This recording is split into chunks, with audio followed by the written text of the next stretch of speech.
Hello, everyone. Welcome to the Sondheim Artscape Prize Finalist Artist Talk Series.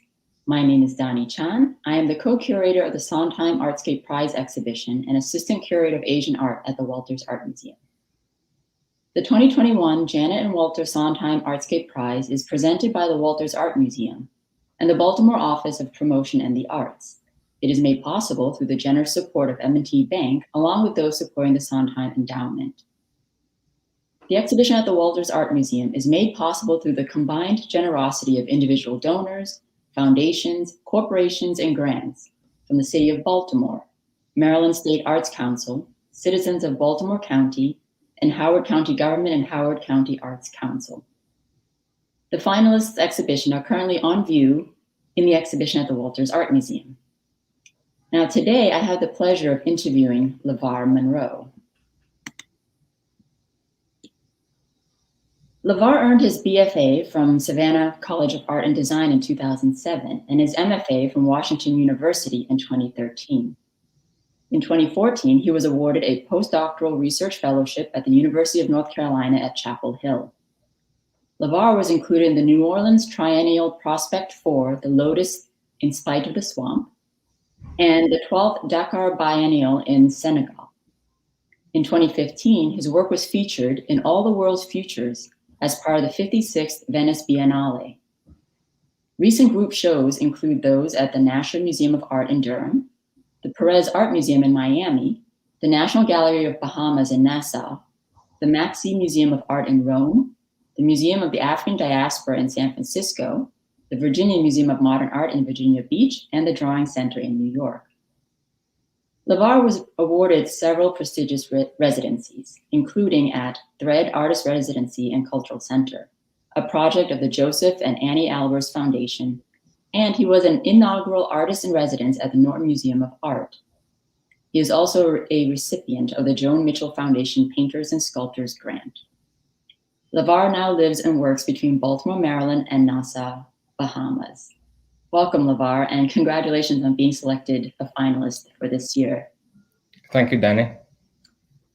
So here we're looking at an exhibition view of your artworks in the exhibition. So you have 9 works in the exhibition, including you're debuting several new paintings as well.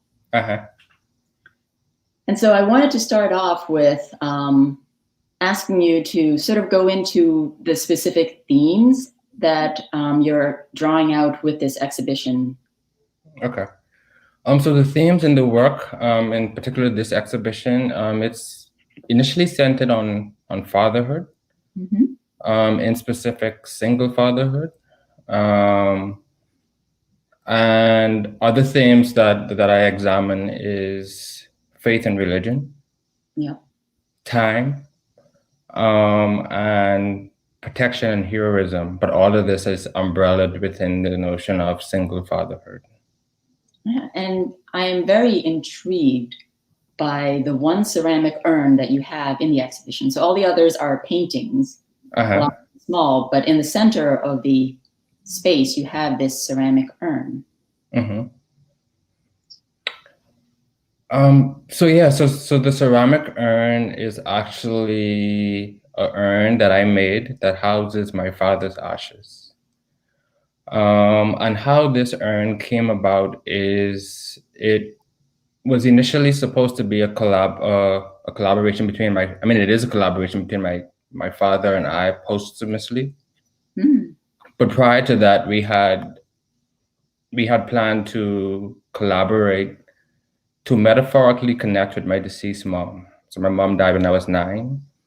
And yeah, my dad and I had planned to use both of our professions to connect with her. He was a parasail operator, and myself, obviously, a visual artist. And yeah, so anytime I would go home, I would go and there would be his work materials, his parachutes and stuff, draped in the back of our house. And the reason he would do that is to clean them off and remove the salts and that type of stuff. And yeah, one day I was like, Daddy, I think you and I should collaborate. That way you can better understand what I do, because he knew absolutely nothing about art. and I understand what you do a bit better. And in between, we're going to metaphorically connect with my mom, who both of us were still grieving up to his death. Mm. That never happened because I was traveling a lot for work. And he was pretty busy with his work as well. And in 2015, he got sick, and I found out he was sick actually while I was in Venice doing the biennial. But he kept it a secret until after Venice. But anyway, I went back home, found out he was sick, and very quickly he died. And one thing he mentioned was, if I ever get out of this situation, which was cancer, I promised I would never miss an exhibition of yours again. So the notion of journey and travel became a thing. But he did not make it, and I made it I made it mandatory that this collaboration happened. Mm-hmm. But again, obviously like a posthumous collaboration. So that's how this urn came about. I think another thing I think worth mentioning about the urn is, again, when you think about the lineage of burial or burial ceremonies, regardless of religious affiliations, Mm-hmm. I think the urn becomes a constant motif, if that makes sense. Yes, and I feel that including it in your exhibitions, in a way, your father is he is seeing every exhibition that in a way. Yeah, and that was and again, that was the intention. And when you think about the theme of the show, this notion of single fatherhood, mm-hmm. Actually the urn came before this notion of single fatherhood. The paintings came, obviously, So I think it serves as a both a celebration, but I think a very important, for me, a central piece that holds the show. The only sculptural object outside of painting in the show is this urn. So yeah. Now, one of the great aspect of your paintings is how it has so much surface texture. It invites the viewer to really come close, but not too close, mind you, but come close enough to actually view all those details. Yeah. And so here we have a couple of great, wonderful shots, detailed shots of faith, hope, and love. Mm-hmm. Can you talk about some of the types of objects that you would use for your paintings? Yeah, so the objects are varied, and they vary from personal objects, meaning objects that I've had or inherited from family, but also like usually when I go, especially to the Bahamas, like so I have a studio in the Bahamas as well. And where my studio is, for some reason, the yard next door, there are always kids there. But there's a wall that separates where my studio is from where these kids live. And they love to throw their toys. They love throwing toys in my studio yard. So yeah, anytime I go home, I'm able to gather like a whole bunch of toys and marbles and dolls, like that beheaded doll, like all of those things come from by my studio. So and how I look at the material too is I look at it as a history of a people, if that makes sense, because these go through the hands of so many kids and even some adults, but for me to take them from that space, meaning the space of the Bahamas, and bring them to Baltimore to work from, and from Baltimore they go to Europe and Asia, and wherever the work travels they go, and I think wherever the work travels, the meaning nearly changes, because different people would associate different things with when they view objects, everybody associates to things and objecthood a bit differently, based on their personal experiences. So that's how I think for me, that's what's intriguing about the material. But outside of the material I find around my studio, it's stuff that I inherited from my grandmother, from my dad. So a lot of the paintings, they would have pieces of my dad's parachute. So the again, from his profession. So I'd use like pieces of his parachutes. In one of the pieces in the exhibition now, I have some jewelry from my grandmother, et cetera, et cetera. So. Oh, that's wonderful. And so as we're going through these images, I'm struck by the red figures that appear nearly every painting. You had mentioned elsewhere that, are these the red bones? They are the red bones. So how did they come about? What do the red bones mean? I guess it's kind of obvious sometimes, but. Yeah, so the red bones initially came about during travel. So a few years back, I was invited to the Dakar to participate in the Dakar Biennial, and that was my first time on the African continent. And while I was there, besides working, I was also taking photos, and again, taking photos more from a tourist standpoint, as opposed to anything else. But also a lot of the kids there, they would come and photo. So I guess this yearning to have their photo taken was a thing, So I'd have a camera and they would photo. So I just would take photos, and let them see the photos, see themselves in a digital, I guess, format. And for years, I just had it between my camera and my phone, I just had a bunch of images. And outside of going to the Dakar for the initial visit, for the initial exhibition, every year after I began to go, just to chill out on vacation. Yeah. And eventually I began using these photos, but not with the intention of painting portraits of these kids, just using it as referential material. So what I began doing is making them sinew-like, so pulling away skin. Yeah. And just exposing red. The notion, the term red bone, again, is associated with, I guess, the global South, when people think about mulatto or mixed race. Red bone, yellow bone is a term that's kind of thrown around, And again, my intention wasn't to paint mulatto or to paint black or to paint white, My intention was to strip away this notion of race, and to kind of portray these figures as just beings, And I think for me, it was more of a commentary on us being so similar yet so different. Once we pull away the skin, everybody looks alike. And I think one of the inspirations for this work too is the Bodies exhibition. So I saw that in London many years ago. I don't know if you've seen it, Dany, where they no, yeah. So they so there's an exhibition where people, I guess, donate their bodies.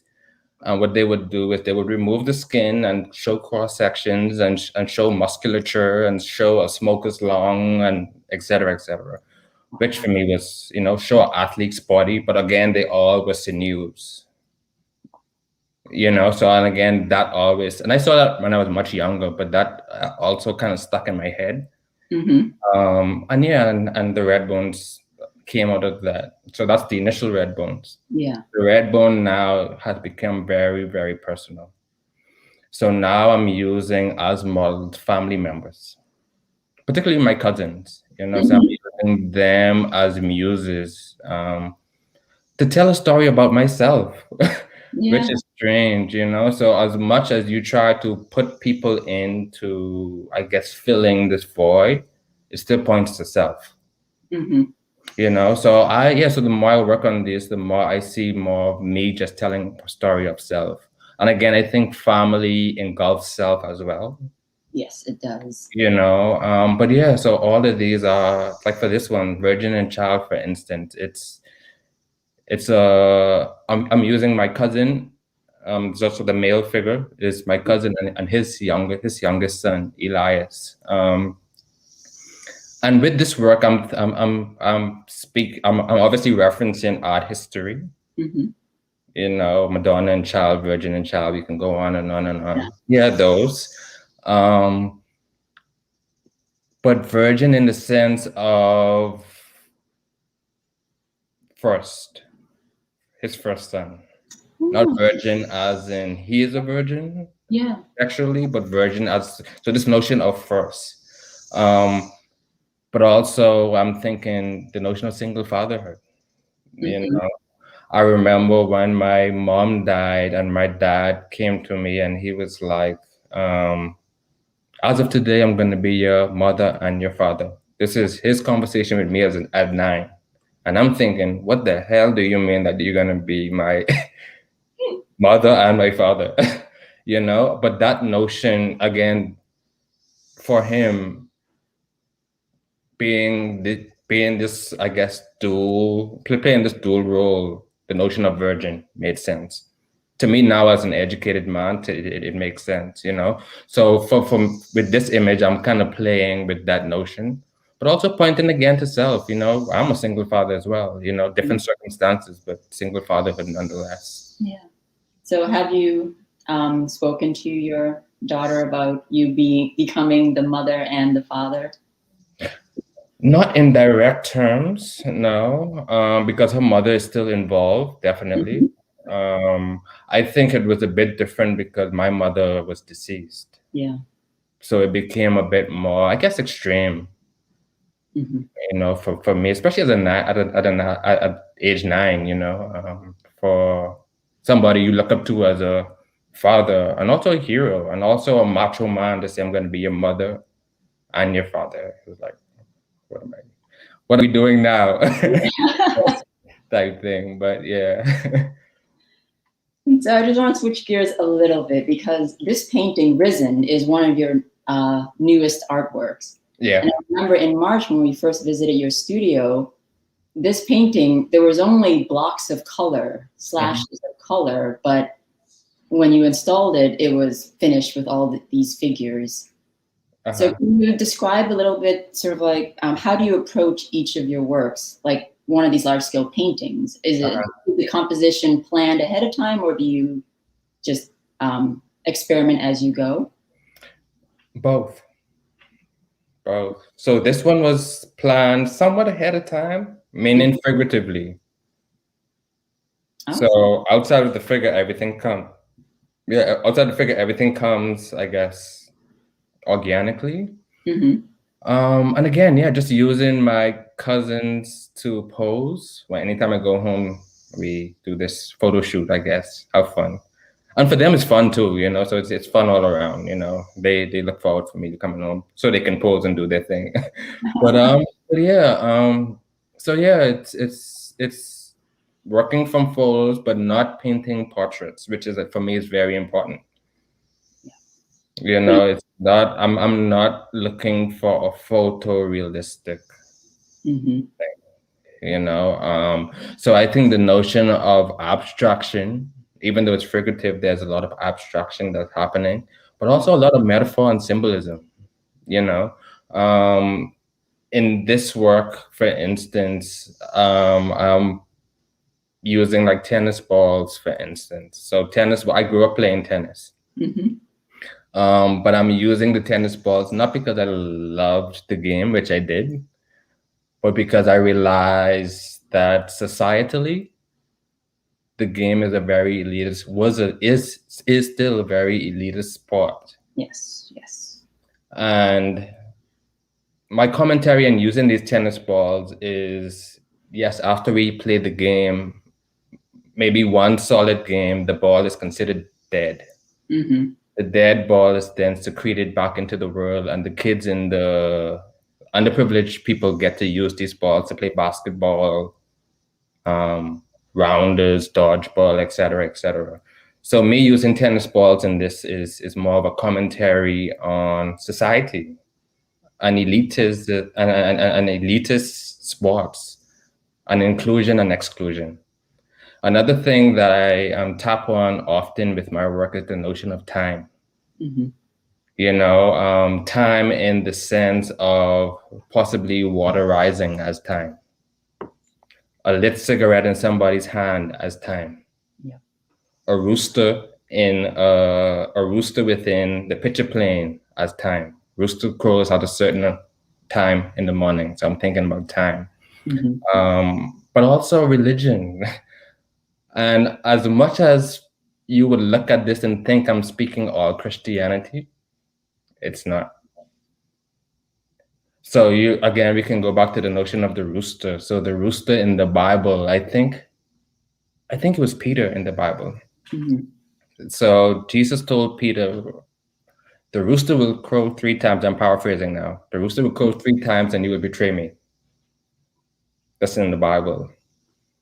I grew up in the Bahamas, where we are supposed to be a Christian nation. But we live in a nation of magicians, healers, and holy men. Magicians in the sense of Obeah, voodoo. Holy men, we talk about Christianity, we can talk about the Seventh-day Adventists, we can talk about Jehovah's Witness, we have some Muslims, etc., Rastafarian. And then the holy men is this, I guess, combination of both, because with the Obeah and the voodoo, these people, they heal. So people go to them for healing, but people also go to them for evil. The same with Christianity. We have these holy men and quote unquote healers, but you can also find Christian people who would say, I'm going to read this passage from the Bible to get back at you. Wow. So this is where my understanding, but also my interest in religion happens within my work. So you would see, for instance, the resin piece, we have like carpets, we have rat traps, we have roosters, all of those things. All of these things are pointing to very specific religious practices. Because if you think about walking along the street, because they obviously on the outside, tennis court, I guess, but walking along the street where there are pieces of carpet where they are not supposed to be, to walk on these carpet or to walk over these carpet again in Obeah and those type of things, it becomes, very finicky. What is under this carpet? Why is this carpet here? So when I'm placing carpets and I'm placing rat traps and those type of things, I'm pointing not to Christianity, but to this notion of Obeah, black magic, voodoo, those type of things. When there are people with amulets, for instance, in this piece Risen, where there's, it's kind of hard to see on the screen, but there's this like, the guy who's pushing up the bike, there's this brown thing that's on his waist. I'm thinking about amulets, and again, when you think about heroism and journey and those type, and even voodoo, I mean, there's the amulet, there's this thing to kind of guide you. So these are the things I'm talking about, and they are usually coupled with Christian crosses, etc., etc. So that's where for me religion makes sense. And what I'm doing is I guess dissecting many religions, actually religions that I have been exposed to along the way. That's wonderful. I love how, through abstraction, through work, using your family members as muses, yet in the end, as you mentioned, it's almost like an autobiography. Your sense of self, your personal history just seems to shine through. Yeah, because it's hard for me to speak on other people's behalf. Very, very, very hard, Actually, I had a conversation, recently. And the conversation was, the conversation was about voodoo and about this house on a hill. And the person was like, "You should paint this house on the hill," and it's in Haiti, and house on the hill in Haiti, and voodoo lady, and this and that. And my response was, "I cannot paint that because I do not know that. I've never experienced that, so it wouldn't feel sincere for me to even go along that way." Now, had I traveled to Haiti and entered the house and entered the space and have conversations in the community, then I would feel comfortable doing that. But outside of that, nah. So yeah, it has to be sincere, you know. So everything here is very sincere. So I want to give a shout out to a couple of our audience members. Beth Horton says that she loves your brilliant artwork. Thank you. And Mona Rock agrees with all of us when she says, "What an amazing tribute to your parents." Oh, thank you, thank you, thank you, thank you. So to shift gears a little bit more, what does the Sondheim Prize and its visibility mean to you as an artist? For me as an artist, I think the Sondheim, I think the visibility of it. I mean, we had a conversation before we came live, and you were like 900 people came on Friday, you know. And again, not that I'm not used to having an audience. I would be lying if I said that. But not in Baltimore. So this is my first time ever showing in Baltimore, like really like my very first time ever showing in Baltimore, which may sound bizarre because I show all over the world, but yeah, my very first exhibition in Baltimore. So for me, I look at it as a welcome to Baltimore for one, but also to I guess acclimate myself with the space, meaning the city that I can see myself living for a very long time. You know, and when I say acclimation, I'm thinking about other artists.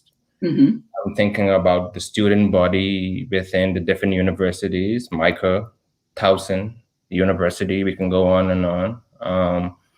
But also with curators and yeah, just the general public, you know, I think it's good to kind of share. And for me, I'm looking at this as an opportunity to share what what I'm most passionate about. So how are you staying creative nowadays? How? In bed? I've been painting. So yeah, as you know, I'm injured. And have been making small paintings from bed for the most part. But outside of that, I am taking the time to really study other artists, you know. So I'm looking, so usually before I cap my night, I'm either reading or looking at lectures by various artists, just to see how people are thinking about their works, how they're articulating their works, and more so painters. So people like Peter Deutsch, for instance, I'm very fascinated by the work he does and how he articulates his work. I'm looking at Pablo Picasso's Rose and Blue period again.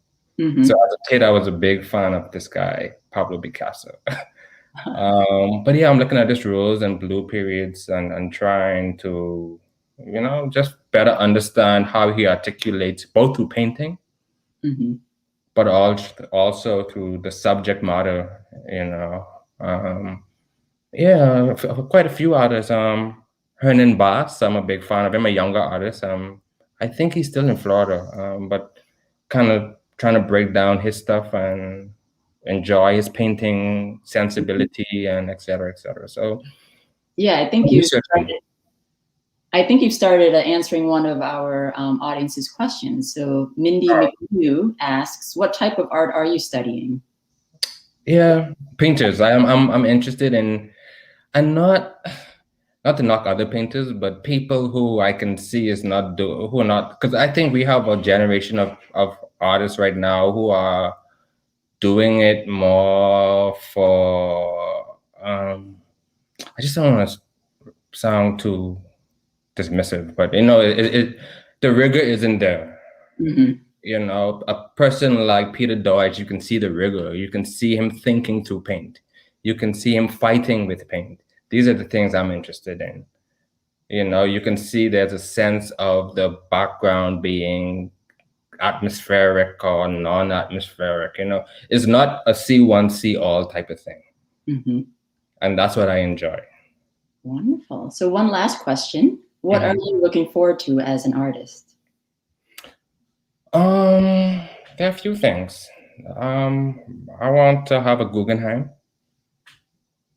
So I'm looking for stuff like that. MacArthur Genius Awards, I would love to have one of those. I'm also in a very transitional period with my US gallery scene. So I recently departed from my US gallery and just looking for the next opportunity. I do have gallery representation outside of the US, but within the US, I'm kind of looking for that. And then lastly, I started a scholarship program at the beginning of the pandemic. So I'm going into my second year of that. It's called the BALM, BALM, Foundation Scholarship, Beverly and Levar Monroe Scholarship. And it's geared towards students in the Bahamas. So one student every year, they get a scholarship from our foundation. And so we're getting ready to present the second iteration of that this coming fall. So really looking forward to that, and then just regular exhibitions and that type of stuff. So how exciting. Well, definitely congratulations on the scholarship. Thank you. And I want to thank you for being here with us today. Definitely. So this is all the time we have for today's talk. I also want to give a big thank you to our digital team for producing this program. And lastly, but not least, or least but not last, an even bigger thank you to all of you, our audience, for sharing this experience with us. The Janet and Walter Sondheim Artscape Prize exhibition is on view at the Walters Art Museum through Sunday, July 18th. So admission to the museum and exhibitions is free. So please be sure to check out Lavar's work and all the works of the other finalists. Thank you. Goodbye for now. Thanks, everybody. Bye.